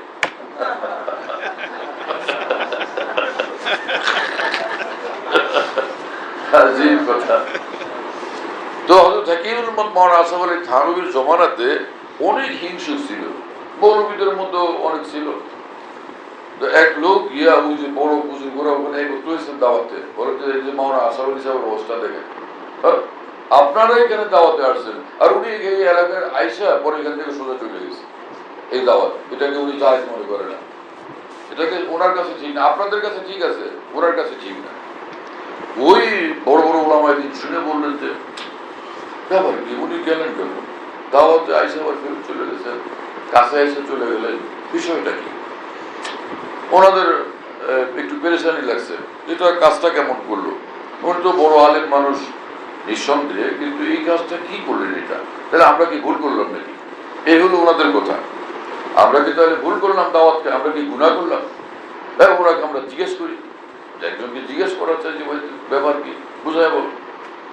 হযরত থানবীকে ওনারা জিজ্ঞেস করছেন যে ভাই আমরা দাওয়াত খেলাম, তুমি দাওয়াত খেলে না, বরং আয়সাও কাছের থেকে পরে চলে গেলাম, ব্যাপার কি? হযরত থানবী বললেন যে হযরত, যেই লোক দাওয়াত দিছে সে ঋণগ্রস্ত, কঠিন ভাবে ঋণগ্রস্ত, আর ঋণগ্রস্ত যে ব্যক্তি তার হাদিয়া গ্রহণ তো মাকরুহ। মসলা ফুকাহায়ে কেরাম লিখছেন যে ঋণগ্রস্ত সে হাদিয়া দিলে হাদিয়া গ্রহণটা কি মাকরুহ। তো এবারে কি দাওয়াত দেওয়া হবে, সে তো এই বিশাল পয়সা খরচ করতেছে, এই পয়সা দিয়ে সে ঋণ পরিশোধ করলো না কেন? পরে ওই উলামা, তারা তো মুখলেস আলেম উলামা, তারা বললেন আরে ভাই ভুল তো আমরাই করছি, ভুল তো আমরাই করছি, আর আশেপাশে থানবী ঠিক আছে। আরেক আলেম তিনি হযরত মাওলানা খলিল আহমদ সাহারানপুরী রাহমাতুল্লাহ, যাকে দ্বিতীয় শাইখুল বলা হয়, যে ওনার কাছে গিয়ে মাওলানা খলিল আহমদ সাহারানপুরীর কাছে গিয়ে বলতেছে, দেখলেন মাওলানা থানবীর কাজ, মাওলানা আশরাফ আলী থানবী ও বড় আলেম যে এই সিদ্ধান্ত নিয়েছেন ইসলামের খেদমতের জন্য, ওনার সিদ্ধান্তের খেলাফ কথা বলেন, ওনার সিদ্ধান্তের বিরুদ্ধে উনি কথা বলেন, যে ওনার এই সিদ্ধান্ত, এই পদক্ষেপ সহি না, সঠিক না। এই মাওলানা সাহেব মনে করছেন যে মাওলানা খলিল আহমদ সাহারানপুরীর সঙ্গে হযরত থানবীর গভীর সম্পর্ক, এই কথা বলতে পারলে মাওলানা সাহারানপুরী তার উপর খেপবেন, হযরত থানবীর উপর খেপবেন, তাহলে ওনার সুবিধা হলো। মাওলানা খলিল আহমদ সাহারানপুরী ওই লোকের অভিযোগ শুনে তখন গর্জে উঠছেন, বললেন যে মিয়া তার সম্পর্কে কথা বলতেছ। মাওলানা থানবী যখন লেখেন অথবা বয়ান করেন, একটা শব্দ আমাকে দেখাই দিবে আঙ্গুল দিয়া ধরে, এই শব্দটা ইসলামের খেলাফ, দ্বীনের খেলাফ, তোমায় দেখো, তোমায় সমঝো, তখন আমি বুঝবো যে হ্যাঁ তোমার অভিযোগ কি অভিযোগ, তখন দেখবো মিয়া। ওই আলেম একদম জড়সড় হয়ে খামোশ হয়ে বসে গেছে। হযরত মাওলানা খলিল আহমদ সাহারানপুরী রাহমাতুল্লাহর মতো এত জবরদস্ত আলেমের দ্বীন পর্যন্ত হাকিমুল উম্মত সম্পর্কে এত উচ্চ ধারণা রাখেন, তার ইলম সম্পর্কে, তার দ্বীন সম্পর্কে, তার দ্বীনি সমঝ এবং জ্ঞান এবং তাবিলাত সম্পর্কে। আর আপনি বলতেছেন মাওলানা থানবী কোরআন শরীফের তরজমা জায়গায় জায়গায় ভুল করছেন, যেটা আপনি উল্লেখ করছেন। এইরকম আলেমের দ্বীন যা কাবির দ্বীনের উপরে কলম ধরনি ভাবে, বেপরোয়া ভাবে, তো তার অনুসরণ করা কতটুকু সঠিক হবে ওলামাদের জন্য, মাদ্রাসা দ্বীনিয়ার জন্য? আমার কথা আপনারা বুঝতেছেন না, বুঝতেছেন না? কি অবস্থা, কি হলো এটা? হ্যাঁ,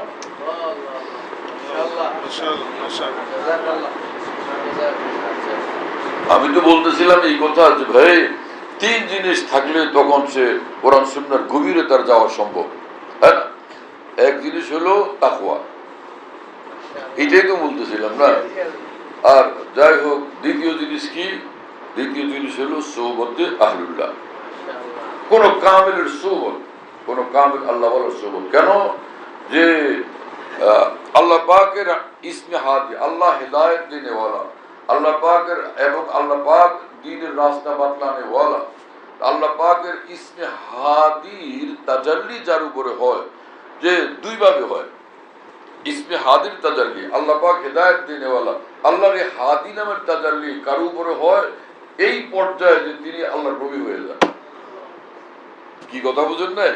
যে আল্লাহ পাকের ইসমে হাদির মাজহারে কামিল আম্বিয়া কেরাম আলাইহিস সালাতু ওয়াস সালাম, তাই না?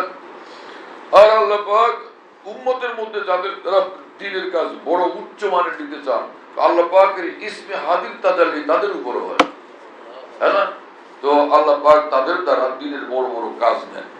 হ্যাঁ, তো আল্লাহ ওয়ালা যারা হন, তো আল্লাহ পাকের সিফাতের মাজহার হন তারা, আল্লাহ পাকের সিফাতের মাজহার, আল্লাহ পাকের নূর আর নূর আল্লাহ পাক তাদেরকে দান করে।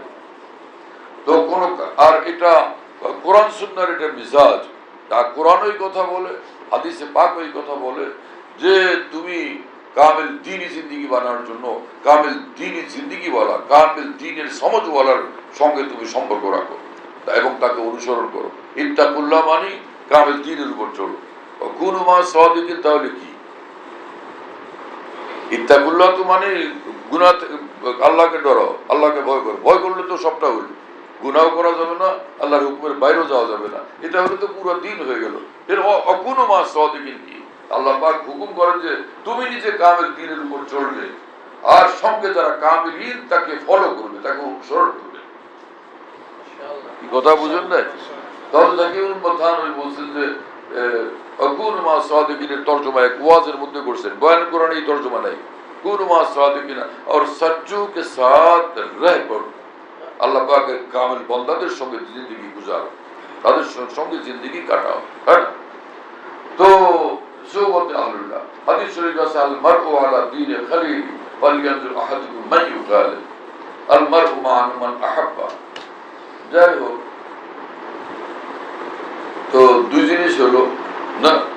3 নম্বর হলো যে আরবি ভাষার উপরে দক্ষতা অর্জন। उलूम अरबियत में है ना, उलूम अरबियत में पुख्तगी रसूख, আরবি ভাষায় দক্ষতা এবং পরিপক্কতা। কারণ আরবি, কোরআন শরীফ তো আরবি, হাদিস শরীফ তো আরবি। আরবি ভাষার উপর দক্ষতা পরিপক্কতা অর্জন না হলে কোন লফজের কি মানা, কোনটার কি সেলা আসবে, কি সেলা আসবে না, কোন সেলা আসলে কি মানা দাঁড়ায়, কল লাহুর অর্থ কি, কল ফির অর্থ কি, কল আলাইহির অর্থ কি, জানতে হবে না। তো আরবি ভাষা না জানলে তর্জমাতে উল্টা উল্টা করবে সে। আরবি ভাষার দক্ষতা তার থাকতে হবে। কি কথা বোঝেন না? তো এই 3 জিনিস যা তার মধ্যে থাকবে, কোরআনে পাকের গভীরে পৌঁছার আল্লাহ পাক তাকে তৌফিক দান করবে। এখানে আলহামদুলিল্লাহ 3টা শোভা আসছে। একটা সে শোভায় ইফতা না, ইসমুল ইফতা, উলুমুল হাদিসের এক শোভা এবং দাওয়াত, 3টাই আহম। আলহামদুলিল্লাহ আল্লাহ পাক 3টাকে কবুল করে। এবং জাহের কথা যে 3 শোভাতেই অত্যন্ত ইস্তেদাদওয়ালা, খুব আলা উচ্চ মানের মেধাওয়ালা ছাত্রদেরকে ভর্তি করা হয়। এবং অনেক বড় বেশি খুশি লাগে যে মুফতি সাহেব, মুফতি সাহেব শ্রেণী, সে 80 লক্ষ টাকার কিতাবাদি কিনছেন। মানে কোনো মাদ্রাসা 20 বছর 80 লক্ষ টাকার কিতাবাদি কিনা কুলানো কঠিন হয়ে যায়। কারণ পয়সা তো এমনি আইসে পড়ে না। এতগুলো টাকা পয়সার ইন্তজাম হয়ে যাওয়া আল্লাহ পাকের রহমত ছাড়া হইতে পারে না, আল্লাহ পাকের নুসরত ছাড়া, আল্লাহ পাকের সাহায্য ছাড়া হইতে পারে না। আল্লাহ তাআলার বড় মেহেরবানি আলহামদুলিল্লাহ। এবং মুফতি সাহেবের নিজের তো ফ্যাক্টরি নেই, 80 লাখ টাকা উনি পাইলেন কোথায়, এটাও তার প্রশ্ন। বুঝা গেল যে আল্লাহ পাকের অনেক বান্দারা মুফতি সাহেবের সঙ্গে মহব্বত রাখে, যারা এই খেদমতের আলোচনা শুনে তারা খেদমতে আগে আসছে। আলহামদুলিল্লাহ ওই বান্দারাও ভাগ্যবান যে যারা এত দুর্লভ কিতাবগুলো সংগ্রহের জন্য এরকম বলিষ্ঠ এবং এত উচ্চমানের সহযোগিতা করছেন। আল্লাহ তাআলা মুফতি সাহেবকে আরো তার দ্বারা আরো বেশি তারা জ্ঞান দান করেন, আর যারা এইভাবে সহযোগিতা করছেন তাদেরকে দুজাহানের দৌলত দান করেন, দ্বীনও দেন, দুনিয়াও দেন, এবং আরো বেসুমার বন্দেগানকে খেদমতের জন্য আগে আসার তৌফিক দেন। আর এখন তো ভাড়া বিল্ডিং এ শুরু হইতেছে, আগামীতে জন্য ইনশাআল্লাহ এই মারকাজুল ফাতাওয়া আল ইসলামিয়া এর জন্য একটা বড় জায়গারও ব্যবস্থা হয়ে যায় ইনশাআল্লাহ। আর জামিয়া আব্দুল্লাহ ইবনে মাসউদকে আল্লাহ তাআলা খুব কবুল করেন ইনশাআল্লাহ। এখানে অনেক বড় কাজ হবে আল্লাহর রহমতে।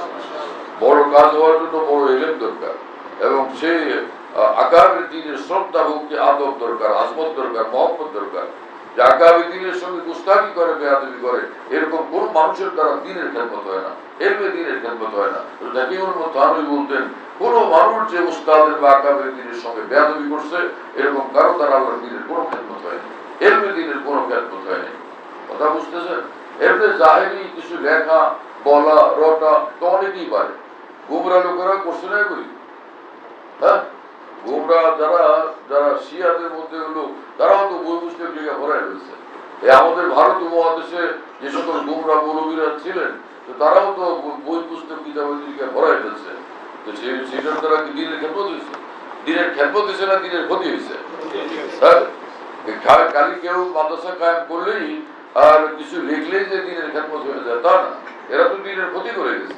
এজন্য দ্বীনের খেদমত তখন হয় যখন তার মধ্যে আল্লাহর ভয় থাকে, আর আল্লাহর ভয় যার মধ্যে থাকে সে আল্লাহ, যারা আল্লাহ ওয়ালা আউলিয়া কেরাম এবং আকাবের দ্বীন, তাদের আজমত শ্রদ্ধা ভক্তি আল্লাহর জন্যই তাদের মধ্যে থাকে। মান হাব্বা লিল্লাহ, মান হাব্বা লিল্লাহ ওয়া আবগাযা লিল্লাহ ওয়া আতা লিল্লাহ ওয়া মানা লিল্লাহ ফাকাদ ইসতাকমালাল ঈমান। এই হাদিসে পাক থেকে প্রমাণ হয় যে আল্লাহ ওয়ালাদের সঙ্গে মহব্বত রাখা কতটা জরুরি। আল্লাহর জন্য মহব্বত, আল্লাহর জন্য বিদ্বেষ, হ্যাঁ, আল্লাহর জন্য কাছে হওয়া, আল্লাহর জন্য দূরে থাকা। এবং হাদিসে কুদসিতে আল্লাহ পাক বলেছেন ওয়াজাবাত মাহাব্বাতিল মুতাহাব্বিনা ফিহা ওয়াল মুতাজালিসিনা ফিহা ওয়াল মুতাযাবিরিনা ফিহা ওয়াল মুতাবাযিরিনা ফিহা। হাদিসে পাক থেকে প্রমাণ হয় যে আল্লাহ ওয়ালাদের মহব্বত কত গুরুত্বপূর্ণ, যে আল্লাহ ওয়ালাদের মহব্বতের উসিলা ওই বান্দার জন্য আল্লাহর মহব্বত ওয়াজিব হয়ে যায়, হ্যাঁ, দরজনের জন্য আল্লাহ পাকের মহব্বত ওয়াজিব হয়ে যায়। সুবহানাল্লাহ ওয়া বিহামদিহি। আল্লাহ তাআলা আমাদেরকে কবুল করেন। ভারতে মস্ত বড় আলেম এবং বহুত বড় বুজুর্গ ছিলেন ব্রিটিশ আমলে মাওলানা ফজলুর রহমান গাজী রহমতুল্লাহ আলাইহি। তার কথা উল্লেখ করে হাকিম মুহাম্মদ থানভী বলেন মাওলানা ফজলুর রহমান গাজী সেই জমানায় বুখারী শরীফ পড়াইতেন। তো তিনি বলতেন যে যদি আমার সবে কদর মিলে যায় সারা রাত আমি একটা দোয়া করবো, সারা রাত, যে আল্লাহ কোন আল্লাহ ওয়ালার সোহবত যেন আমি পাই যাই, কোন আল্লাহ ওয়ালার সোহবত আমি পাই যাই। সে আল্লাহ ওয়ালাদের সোহবত থেকে একদম আলাদা হয়ে দূরে গিয়া এক কোণার মধ্যে বসে সারা দুনিয়ার লক্ষ কোটি দ্বীনি কিতাবও যদি কেউ লেখে কোনো ফায়দা নেই, কারণ আল্লাহ ওয়ালাদের সোহবত থেকে মারুফ থাকা এটা জিন্দেগিকে বরবাদ করে দেয়। আল্লাহ আমাদেরকে হেফাজত করেন, আল্লাহ আমাদেরকে সকলকে হেদায়েত দেন, এবং যারা ভুলের মধ্যে আছে আল্লাহ তাদেরকে হেদায়েত দেন এবং উল্টা রাস্তা থেকে ফিরবার তৌফিক দেন। আমাদের সকলকে সিরাতুল মুস্তাকিমের উপর কবুল করেন। ওয়া আখিরু দাওয়ানা আলহামদুলিল্লাহি রাব্বিল আলামিন ওয়া সাল্লাল্লাহু আলা নবিয়্যিল কারীম। কিছু বুঝে আসছেন? হ্যাঁ, ঠিক মতো না কি হবে? অল্প কিছু বাকি আছে।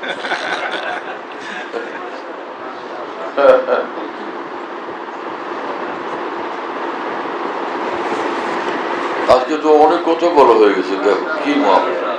আশা করি উলামায়ে কেরাম আমাকে দোয়া করবেন যে ভাই, হ্যাঁ, আর যারা দোয়া করবে না কেন দোয়া করবেন এদেরকে জিজ্ঞেস করতে হবে।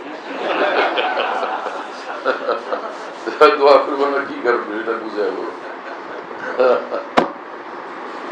আলহামদুলিল্লাহ রাব্বিল আলামিন ওয়াসসালাতু ওয়াসসালামু আলা সাইয়্যিদিল মুরসালিন ওয়া আলা আলিহি ওয়া আসহাবিহি আজমাইন। আল্লাহুম্মা সাল্লি আলা সাইয়্যিদিনা মাওলানা মুহাম্মদ وعلى آل سيدنا مولانا محمد وبارك وسلم.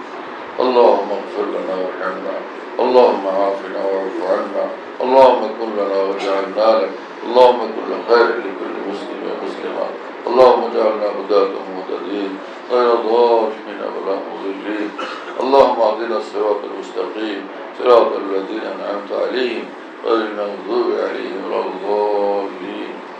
আল্লাহ দুনো প্রতিষ্ঠানকে আপনি কবুল করেন, জামিয়া আব্দুল্লাহ ইবনে মাসউদ রাদিয়াল্লাহু আনহুকে কবুল করেন, মারকাজুল ফাতাওয়া আল ইসলামিয়াকে কবুল করেন, মুফতি সাহেবের হায়াতে বরকত দেন, ইলমে বরকত দেন, আমলে বরকত দেন, জাহির বাতিলে তারাক্কিয়াত দান করেন, আওয়াল আনসার আপনি বহুত জ্যাদা দান করেন এবং খুব মকবুলিয়ত মাহবুবিয়ত দান করেন।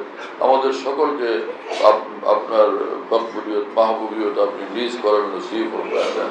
এখানে যে আসাদা সকলকে আপনি কবুল করেন, পরিচালক মন্ডলীকে কবুল করেন, সহযোগিতাকারীদেরকে কবুল করেন, তোলাবায়ে কেরাম যারা এখানে পড়তে আসছেন আল্লাহ তাদের সকলকে বড় বড় আলিম দ্বীন, ফকিহ দ্বীন, বহুত বড় আল্লাহ ওয়ালা বানায়া দেন। আমাদের জামিয়াতকে কবুল করেন, আমাদের দ্বীনি প্রতিষ্ঠানগুলোকে কবুল করেন, সমস্ত উলামায়ে দ্বীনকে কবুল করেন, तमाम खुद्दाम दीन के कबूल करें, আমাদের হায়াতে বরকত দান করেন, হে আল্লাহ ইলম আমলে তারাক্কি দান করেন, হে আল্লাহ এই দিন প্রতিষ্ঠানের সব জরুরত আপনি গায়বী খাজানা থেকে পুরো করে দেন, হে আল্লাহ আমাদের জামে হাকিমুল উম্মতকে কবুল করেন, জামিয়ার সব জরুরতকে গায়বী খাজানা থেকে পুরো করে দেন। যে সকল ভাইরা আমাদের দ্বীনি প্রতিষ্ঠানগুলোর খেদমতে মশগুল, হে আল্লাহ তাদের ইলমে বরকত দেন, আমলে বরকত দেন, তারাক্কি দেন, উন্নতি অগ্রগতি দেন, মাল দৌলতে উন্নতি অগ্রগতি এবং খুব বরকত সমৃদ্ধি দান করেন এবং সকলের ঘরে ঘরে রহমত বরকত নূর নাযিল করেন, সকলকে এবং সকলের সন্তানাদিকে গর্ভরাদেরকে দ্বীনদার নেককার আল্লাহ ওয়ালা বানায়া দেন। আল্লাহ আমাদের দেশের উপর রহমত নাযিল করেন, तमाम ফিতনা ফাসাদ থেকে দেশটাকে হেফাজত করেন, আমাদের সব জরুরত পুরা করে দেন, আমাদের দেশের সব জরুরত পুরা করে দেন, আমাদের দেশের জমিনের মধ্যে অফুরন্ত খনিজ সম্পদ দান করেন, সমগ্র মুসলিম জাহানকে এরকম দৌলত নসিব করেন, সমগ্র মুসলিম জাহানের সব পেরেশানি দূর করে দেন, মুসলিম জাহানকে আপনি শক্তিশালী বানায় দেন। আয় আল্লাহ, ফিলিস্তিনকে আপনি রক্ষা করেন, ফিলিস্তিনকে শক্তিশালী রাষ্ট্র বানায় দেন। ফিলিস্তিনের স্বাধীনতার বিপরীতে যারা কাজ করতেছে আল্লাহ তাদেরকে বুঝ দেন এবং তাদেরকে তাদের গলত সিদ্ধান্ত পরিবর্তনের তৌফিক দান করেন এবং ফিলিস্তিনকে স্বাধীন রাষ্ট্র হিসেবে স্বীকৃতি দেওয়া পৃথিবীর সব দেশকে তৌফিক দান করেন। যারা এর থেকে বিরত থাকার চক্রান্ত করে ওদেরকে আপনি হেদায়েত দান করেন, আর না ওদের ব্যাপারে আপনি কোনো ফয়সালা করে দেন। আল্লাহ, ইসরায়েলিদেরকে জুলুম অন্যায় অত্যাচার থেকে বিরত হওয়ার জন্য তৌফিক দেন, ওদেরকে আপনার কুদরতে কাহেরা দ্বারা থামায়া দেন। ওরা যদি না থামে জুলুম অত্যাচার থেকে, কওমে আদ, কওমে সামুদ, কওমে লূতকে যেভাবে আপনি হালাক করছেন আল্লাহ এদেরকে এইভাবে একদম হালাক করে দেন, ধ্বংস করে দেন, বরবাদ করে দেন, নির্মূল করে দেন, একদম নিশ্চিহ্ন করে দেন। আরব জাহানকে ঐক্যবদ্ধ হওয়ার জন্য তৌফিক দেন, ইসলামের স্বার্থে মুসলমানদের স্বার্থে ঐক্যবদ্ধ হওয়ার তৌফিক দান করেন। ভারত উপমহাদেশের মুসলমানদেরকে আপনি হেফাজত করেন। দুনিয়ার যে কোনো প্রান্তের যে কোনো জায়গায় মুসলমানদের উপরে অন্যায়ভাবে জুলুম অত্যাচার করা হচ্ছে, ওই জালেমদেরকে আপনি থামায় দেন কুদরতে কাহেরার দ্বারা, এবং ওরা যদি না থামে ওদের জুলুমের হাতগুলোকে আপনি আপনার কহর গজব দ্বারা ভাঙে চুরমার করে দেন, একদম চূর্ণ বিচূর্ণ করে দেন। আল্লাহ, আমাদেরকে আপনার বানান, আপনি আমাদের হয়ে যান। আল্লাহ, আমাদের জন্য দ্বীনি জিন্দেগি, কামিল ঈমানের জিন্দেগি নসিব করেন এবং দুনিয়ার থেকে যাওয়ার সময় যখন আসে আল্লাহ আপনার মনে আপনার রহমতের গুলো আপনি তুলে নিয়ে আমাদের রুগীদেরকে সুস্থ করে দেন, আপনজন প্রিয়জনদেরকে সুস্থ করে দেন, ডাক্তার রুস্তাম সাহেবকে সুস্থ করে দেন এবং হাসানের আম্মাকে সুস্থ করে দেন, নাতির মানিয়াকে সুস্থ করে দেন। আল্লাহ, মুফতি সাহেবের বিবিকে দ্রুততর কামের সেহত আফিয়ত দান করেন, সমস্ত কষ্ট থেকে সম্পূর্ণরূপে দূর করে দেন। اللهم ربنا تقبل منا انك انت السميع العليم وتب علينا انك انت التواب الرحيم. سبحان ربك رب العزة عما يصفون وسلام على المرسلين الحمد لله رب العالمين صلى الله على النبي. আল্লাহ তাআলা মাফ করেন। আমাদের ঢালকানগর খানকাহে যেখানে আমি আছি, খানকা ইয়াদগারে হাকিমুল উম্মত, মনে রাখো, বলো খানকা ইয়াদগারে হাকিমুল উম্মত। হাকিমুল উম্মতের স্মৃতি এখানে, হাকিমুল উম্মতের কথাবার্তায় আলোচনা হয় আলহামদুলিল্লাহ, একটা নাম, কিন্তু তামাম আকাবের কথাই আলোচনা হইতে থাকে আলহামদুলিল্লাহ।